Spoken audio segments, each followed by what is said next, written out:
ଚାଲନ୍ତୁ ଆଜି ଶୁଣିବା ବିଘ୍ନେଶ୍ୱରର ଆଉ ଗୋଟେ ଅଧ୍ୟାୟ। ତାରକାସୁର ପ୍ରବଳ ପରାକ୍ରମରେ ଶାସନ କରିବାକୁ ଲାଗିଲା। ତା ସାଥିରେ ତ୍ରିପୁରାସୁର ନାମକ 3 ରାକ୍ଷସ ମଧ୍ୟ ତପସ୍ୟା ଜରିଆରେ ନାନା ପ୍ରକାରର ବରଲାଭ କରିଥାନ୍ତି। ସେମାନେ ଆକାଶରେ ଉଡ଼ିପାରିଲା ଭଳି 3ଟି ପୁରୀ ନିର୍ମାଣ କରିଥାନ୍ତି। ଏଣେ ତେଣେ ଉଡ଼ି କେଉଁ ଅଞ୍ଚଳ ଉପରେ ପ୍ରଚଣ୍ଡ ବର୍ଷା କରୁଥାନ୍ତି ତ କେଉଁ ମୁଲକ ଜଳାଇ ଛାରଖାର କରିଦେଉଥାନ୍ତି। ଦେବଗଣ ଯେତେବେଳେ ଜାଣିଲେ ଯେ ଶିବଙ୍କ ଛଡ଼ା ତ୍ରିପୁରାସୁରର ଆଉ କାହା ହାତରେ ମରିବା ସମ୍ଭବ ନୁହେଁ, ସେତେବେଳେ ସେମାନେ ଶିବପୁରୀକୁ ଯାଇ ଉଚ୍ଚ କଣ୍ଠରେ ତାଙ୍କ ସ୍ତବଗାନ ଆରମ୍ଭ କଲେ। ଯେତେବେଳେ ଶିବ ତ୍ରିପୁରାସୁର ଉପଦ୍ରବ କଥା ଶୁଣିଲେ, ସେତେବେଳେ ସେ ତ୍ରିଶୂଳ ହସ୍ତେ ତାକୁ ବଧ କରିବା ନିମନ୍ତେ ବାହାରି ପଡ଼ିଲେ। ସେତେବେଳେ ଗୋଟେ ଜଟାଧାରୀ ହାତୀ ରୂପରେ ଏକ ରାକ୍ଷସ ରାଜା ଉତ୍ପାତ ଆରମ୍ଭ କଲା। ହାତୀ ଭଳି ଆକୃତି ବୋଲି ତା ନାଁ ହେଲା ଗଜାସୁର। ସେ କିନ୍ତୁ ଜଣେ ବିଶିଷ୍ଟ ଶିବଭକ୍ତ। ଶିବଙ୍କ ଛଡ଼ା ଆଉ କାହା ହାତରେ ତାର ମୃତ୍ୟୁ ହେବ ନାହିଁ ବୋଲି ସେ ବରଲାଭ କରିଥାଏ। ଗଜାସୁରର ବିଚିତ୍ର ବ୍ୟକ୍ତିତ୍ୱ ଆଗରେ ଦେବତାମାନେ କ'ଣ କରିବେ କିଛି ଠଉରାଇ ପାରିଲେ ନାହିଁ। ଏକ ଦିଗରେ ସେ ଭୀଷଣ ଉପଦ୍ରବକାରୀ, ଅନ୍ୟ ଦିଗରେ ସେ ଅନଖ ଶିବଭକ୍ତ। ଏକମାତ୍ର ଶିବ ତାକୁ ଯାହା କହିବେ ସେ ତାହା କରିବ। କିନ୍ତୁ ଶିବ ସାଧାରଣତଃ ଭକ୍ତମାନଙ୍କୁ କିଛି କହନ୍ତି ନାହିଁ, ସେମାନଙ୍କୁ ସ୍ନେହ ଭରେ ରକ୍ଷା କରନ୍ତି। ଦେବତାମାନେ ବାରମ୍ବାର ନିଜ ଭିତରେ ଆଲୋଚନା କରି ମଧ୍ୟ କୌଣସି ଉପାୟ ନିରୂପଣ କରିପାରିଲେ ନାହିଁ। ନାରଦ ଗଜାସୁରର ହିତେଶୀ ଭଳି ତାକୁ କହିଲେ, ବାବୁ ଗଜାସୁର, ତମେ ଯଦି ଶିବଙ୍କୁ ନିଜ ଭିତରେ ଲୁଚାଇ ରଖିବ ତେବେ କେଡ଼େ ଭଲ ନ ହେବ।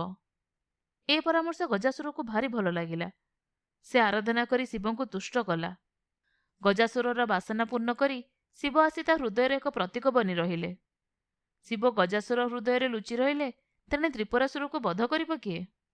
ଦେବତାମାନଙ୍କ ଭିତରେ ଏ ନେଇ ଭାଳେଣି ପଡ଼ିଲା। ପୁଣି ଶିବ ପାର୍ବତୀଙ୍କ ସନ୍ତାନ ତାରକାସୁରକୁ ନିଧନ କରିବା କଥା।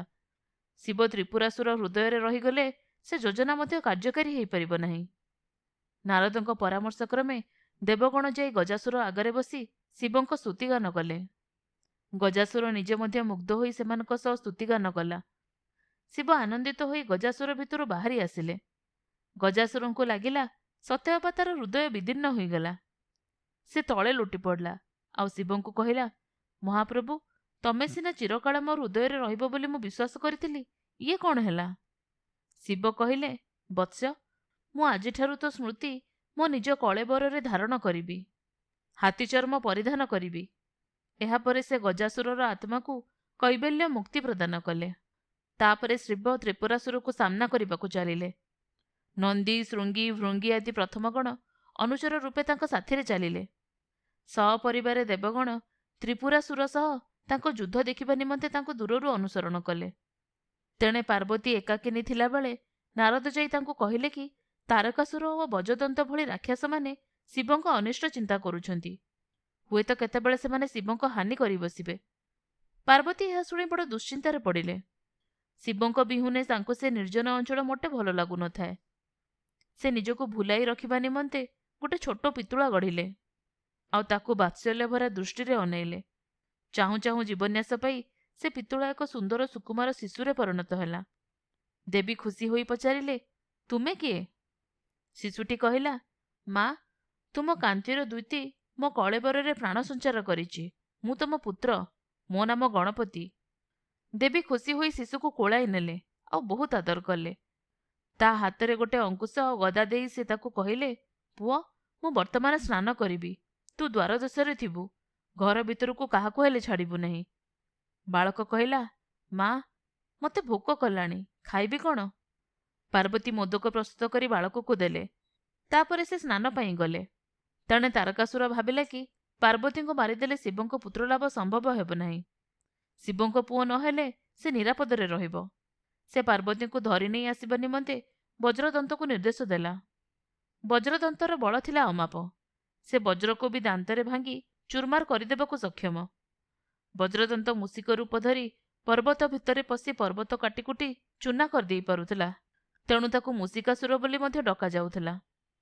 ପାର୍ବତୀଙ୍କୁ ଧରି ନେଇ ଆସିବା ସକାଶେ ସେ ପ୍ରଥମେ କର୍ଣ୍ଣି ଆଉ ଗୋକର୍ଣ୍ଣି ନାମକ 2 ଜଣ ଅନୁଚରକୁ ପଠାଇଲା। ସେ 2 ରାକ୍ଷସ ଯୁବକ ରୂପ ଧରି ଯାଇ ଶିବପୁରୀରେ ପହଞ୍ଚି ଗଣପତିଙ୍କୁ ଦେଖିଲେ। ଦୁହିଁଙ୍କ ଦେହରେ ମଇଁଷି ଭଳି ବଳ ଥାଏ। ସେମାନେ ଗଣପତିଙ୍କୁ ସେମାନଙ୍କ ସହ ଖେଳିବାକୁ ଡାକିଲେ। ଗଣପତି କହିଲେ, ଆଗେ ତମେମାନେ କିଛି ଖାଇନିଅ। ଏହା କହି ଗଣପତି ନିଜ ଖାଦ୍ୟରେ 2ଟି ଟେଳା ତିଆରି କରି ସେ ଦୁହିଁଙ୍କ ଉପରକୁ ଫୋପାଡ଼ି ଦେଲେ। ସେ ଟେଳାମାଳରେ 2 ରାକ୍ଷସଙ୍କ ମୁଣ୍ଡ ବୁଲାଇ ଦେଲା। ସେମାନେ ତଳେ ପଡ଼ି ଗଡ଼ିଲେ। ଗଣପତି ସେମାନଙ୍କୁ କହିଲେ, ନିଜ ନିଜ କାନ ଧରି 3 ଥର ଲେଖାଏଁ ଉଠ ବସୁଅ, ତାପରେ ପଳାଅ। 2 ରାକ୍ଷସ ଡରିମରି ସେଇଆ କଲେ ଏବଂ ରାକ୍ଷସ ରୂପ ଧରି ସେଠାରୁ ପଳାଇଗଲେ। ଯାଇ ବଜ୍ରଦନ୍ତକୁ ସବୁ ହାଲ ଶୁଣାଇଲେ। ବଜ୍ରଦନ୍ତ ହୁଙ୍କାର ଦେଲା ଆଉ ମୂଷା ରୂପ ଧରି ଗାତ ଖୋଳି ଶିବପୁରୀ ଭିତରେ ପଶିବାକୁ ଉଦ୍ୟତ ହେଲା। ଗଣପତି ନିଜ ଅଣ୍ଟାରୁ ସୂତା ଖୋଲି ସେଥିରେ ଗୋଟେ ଫାଶ ତିଆରି କରି ମୂଷିକାସୁର ଉପରକୁ ଫୋପାଡ଼ି ଦେଇ ତାକୁ ବନ୍ଦୀ ବନାଇଲେ। ତା ମୁଣ୍ଡରେ 2-4 ପାହାର ଦେଇ ତା ଲାଞ୍ଜ ଧରି ଉପରକୁ ଟେକି ତାକୁ ଫୋପାଡ଼ି ଦେଲେ। ସେ ଫୋପଡ଼ା ଖାଇ ଶୂନ୍ୟରେ ଯାଉ ଯାଉ ମୂଷିକାସୁର ନିଜ ରାକ୍ଷସ ରୂପ ଫେରି ପାଇ ନିଜ ପ୍ରସାଦ ସାମ୍ନାରେ ଯାଇ କଚାଡ଼ି ହୋଇ ପଡ଼ିଲା। ତା ସ୍ତ୍ରୀ ଧବଳା ଥିଲେ ଶିବଭକ୍ତ। ସେ ଶିବଙ୍କୁ ତୁଷ୍ଟ କରି ବର ପାଇଥିଲେ କି ତାଙ୍କ ସ୍ୱାମୀର ମୃତ୍ୟୁ ହେବ ନାହିଁ। ସେ ସେଇ କଥା ବଜ୍ରଦନ୍ତକୁ କହି ତାଙ୍କୁ ଆଶ୍ୱସ୍ତ କଲେ। ଆଉ ସେ ଯେପରି ଭବିଷ୍ୟତରେ ପାର୍ବତୀଙ୍କର କୌଣସି ହାନି କରିବ ନାହିଁ ସେ ବିଷୟରେ ତାକୁ ଚେତାବନୀ ଦେଲେ। ତ୍ରିପୁରାସୁରକୁ ସଂହାର କରିସାରି ଶିବ ପାର୍ବତୀଙ୍କୁ ସହଳ ଭେଟିବା ଉଦ୍ଦେଶ୍ୟରେ ଘରମୁହାଁ ଚାଲିଲେ। ଗଣପତି ତାଙ୍କ ପଥରୋଧ କଲେ। ଶିବ ଆଶ୍ଚର୍ଯ୍ୟ ହୋଇ ପଚାରିଲେ, ତମେ କିଏ? ଖିଲିଖିଲି ହସି ଗଣପତି କହିଲେ, ମୁଁ ମୋ ମାଙ୍କ ପୁଅ। ମାୟାବୀମାନେ ନାନା ରୂପରେ ପୁରୀ ମଧ୍ୟରେ ପ୍ରବେଶ କରିବାକୁ ଚେଷ୍ଟା କରୁଛନ୍ତି। ମୁଁ ତେଣୁ ପହରା ଦେଉଛି, କାହାକୁ ପଶିବାକୁ ଦେବି ନାହିଁ। ଶିବ କହିଲେ, ଆରେ ବାବୁ, ମୁଁ ଈଶ୍ୱର। ଗଣପତି ସ୍ପଷ୍ଟ ଭାବରେ ଉତ୍ତର ଦେଲେ, ତୁମେ ଯିଏ ହୁଅ, ମାଙ୍କ ଅନୁମତି ନହେଲେ ମୁଁ କାହାକୁ ଭିତରକୁ ପଶିବାକୁ ଦେବି ନାହିଁ। ତାଙ୍କ ଆଦେଶ ପାଳନ ମୋର ଏକମାତ୍ର ଧର୍ମ। ଶିବଙ୍କ ପଛେ ପଛେ ତାଙ୍କ ଅନୁଗତ ପ୍ରଥମଗଣ ତଥା ଦେବଗଣ ବି ଶିବଙ୍କ ଗୌରବ ଗାନ କରୁ କରୁ ସେଠାରେ ଆସି ପହଞ୍ଚି ଯାଇଥାନ୍ତି। କୌଣସି ଅଜଣା ବାଳକ ଶିବଙ୍କୁ ବାଧା ଦେବାର ଦେଖି ସେମାନେ ବି ବହୁତ ଆଶ୍ଚର୍ଯ୍ୟ ହେଲେ। ଶିବ କହିଲେ, ଆରେ ଅଜ୍ଞାନ ବାଳକ, ତୁ ସୃଷ୍ଟି ରହସ୍ୟ କ'ଣ ଜାଣିଛୁ? ଈଶ୍ୱର ତ ଜନନୀଠାରୁ ମହତ୍, ତେଣୁ ଏ କ୍ଷେତ୍ରରେ ତାଙ୍କ କଥା ଅମାନ୍ୟ କରି ମୋତେ ବାଟ ଛାଡ଼ିଦେଲେ ତୁ କିଛି ଭୁଲ କରିବୁ ନାହିଁ। ତମେ ଜ୍ଞାନୀ ଭଳି ଦିଶୁଛ ସତ, କିନ୍ତୁ ମନେ ହୁଏ ତୁମେ ଅସଲ ତତ୍ତ୍ୱ ଜାଣିନାହଁ ବା ଜାଣିଥିଲେ ଭୁଲି ଯାଇଛ। ଦେବୀ ହିଁ ଆଦ୍ୟାଶକ୍ତି, ତାଙ୍କଠାରୁ ସଭିଙ୍କ ସୃଷ୍ଟି। ବ୍ରହ୍ମା, ବିଷ୍ଣୁ, ମହେଶ୍ୱର ଥରେ ତାଙ୍କ ପ୍ରତି ଅବଜ୍ଞା ଭାବ ପ୍ରଦର୍ଶନ କରନ୍ତେ ସେ ନିଜ ତୃତୀୟ ନୟନ ଖୋଲିଲେ। ସେଥିରୁ ନିର୍ଗତ ଅଗ୍ନିରେ ବ୍ରହ୍ମା ଓ ବିଷ୍ଣୁ ନିଜ ନିଜ ସତ୍ତା ହରାଇଲେ। କିନ୍ତୁ ବୁଦ୍ଧିମାନ ଶିବ କହିଲେ, ଦେବୀ, ମୁଁ ତୁମର ବାଧ୍ୟ ହେଲି, କିନ୍ତୁ ତୁମ ତୃତୀୟ ନୟନଟି ମୋତେ ଦାନ କର। ଦେବୀ ତାଙ୍କ ତୃତୀୟ ନୟନ ଶିବଙ୍କୁ ଦେଇଦେଲେ। ଶିବ କ'ଣ କଲେ ନା ତାହା ବ୍ୟବହାର କରି ତୁରନ୍ତ ଦେବୀଙ୍କୁ ଭସ୍ମ କରିଦେଲେ। ଦେବୀଙ୍କ ଜ୍ୱଳନ୍ତ ଅବସ୍ଥାରେ ଅଗ୍ନିକଣମାନ ଛିଟକି ଯାଇ ଜ୍ୟୋତିଷ୍କ ମଣ୍ଡଳର ସୃଜନ ହେଲା। ସେହି ଭସ୍ମ ରାଶିରୁ ବିଶ୍ୱ ସମ୍ଭବ ହେଲା। କିଛି ସମୟ ଜଳି ଦେବୀ ପୁନର୍ବାର ନିଜ ରୂପ ପ୍ରାପ୍ତ ହେଲେ। ସେଥିପାଇଁ ତାଙ୍କୁ ମହାମାୟା ବୋଲି କୁହାଯାଏ। ଶିବଙ୍କ ବୁଦ୍ଧିମତାର ପ୍ରଶଂସା କରି ଦେବୀ ତାଙ୍କୁ ବର ଦେଲେ। ବ୍ରହ୍ମା ଓ ବିଷ୍ଣୁଙ୍କୁ ଭସ୍ମରୁ ପୁନରୁଦ୍ଧାର କଲେ।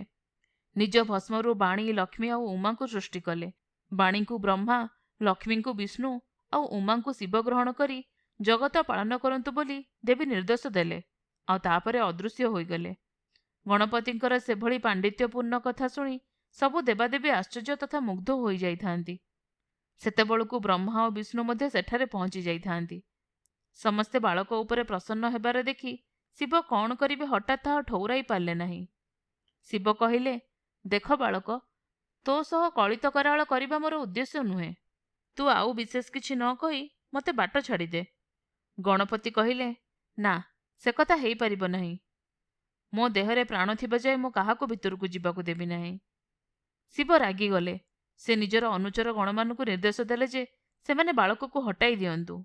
ସେମାନେ ତାଙ୍କ ଆଡ଼କୁ ମାଡ଼ି ଆସୁଥିବାର ଦେଖି ଗଣପତି ମୃଦୁ ହସି କହିଲେ, ମୋତେ ବାଳକ ବୋଲି ତାଚ୍ଛଲ୍ୟ କରୁଥିଲ, ପୁଣି ମୋତେ ହଟାଇବା ପାଇଁ ଏତେ ଅନୁଚର ପ୍ରୟୋଗ କରୁଛ କାହିଁକି? ବେଶ୍, ମୁଁ ବି ଗଣପତି। ଏହା କହି ବାଳକ ନିଜ ଅଙ୍କୁଶ ଆଉ ଗଦା ମାଟିରେ ବାଡ଼େଇବା ମାତ୍ରେ ତାଙ୍କରି ରୂପଧାରୀ ହଜାର ହଜାର ଗଣ ଆବିର୍ଭୂତ ହେଲେ ଆଉ ଗଦା ଆଉ ଶୂଳ ଇତ୍ୟାଦି ଉଞ୍ଚେଇ ସେମାନେ ଶିବଙ୍କ ଅନୁଚରମାନଙ୍କୁ ଘଉଡ଼େଇ ନେଇଗଲେ। ତାପରେ ସେମାନେ ଅଦୃଶ୍ୟ ହୋଇଗଲେ। ଶିବ କ୍ରୋଧବଶରେ ତ୍ରିଶୂଳ ଉଠାଇଲେ, କିନ୍ତୁ ଗଣପତି ନିଜ ଅଙ୍କୁଶ ଦ୍ୱାରା ତ୍ରିଶୂଳକୁ ଆୟତ୍ତ କରିନେଲେ ଆଉ କହିଲେ, ମୋ ହାତରେ ମାତୃଦତ୍ତ ଏ ଅସ୍ତ୍ର ଥିବା ଯାଏ ମୋର କେହି କିଛି କରିବେ ନାହିଁ। ତେବେ ମୁଁ ଅସ୍ତ୍ର ତ୍ୟାଗ କରୁଛି, ତମେ ଯାହା ଇଚ୍ଛା କର। ମା ତେଣିକି ଯାହା ବ୍ୟବସ୍ଥା କରିବାର କରିବେ। ଗଣପତି ନିଜ ଅଙ୍କୁଶ ଆଉ ଗଦା ଅଦୂରରେ ରଖିଦେଲେ। ଶିବଙ୍କ ତ୍ରିଶୂଳ ଅଙ୍କୁଶରୁ ମୁକ୍ତ ହୋଇ ବାଳକ ଆଡ଼କୁ ପ୍ରଭାବିତ ହେଲା ଆଉ ଗଣପତି ମା ବୋଲି ପାଟି କରିବା ଅବସରରେ ତାଙ୍କ ମୁଣ୍ଡଟି ଉଡ଼ାଇଦେଲା। ଅପୂର୍ବ ଦ୍ୱିତୀୟରେ ଚତୁର୍ଦ୍ଦିଗ ଉଦ୍ଭାସିତ କରି ସେ ମୁଣ୍ଡ ଅନ୍ତରିକ୍ଷରେ ଅଦୃଶ୍ୟ ହୋଇଗଲା। ଆପଣମାନେ ଶୁଣୁଥିଲେ ଜହ୍ନମାମୁଁର ଗପ ବିଘ୍ନେଶ୍ୱର।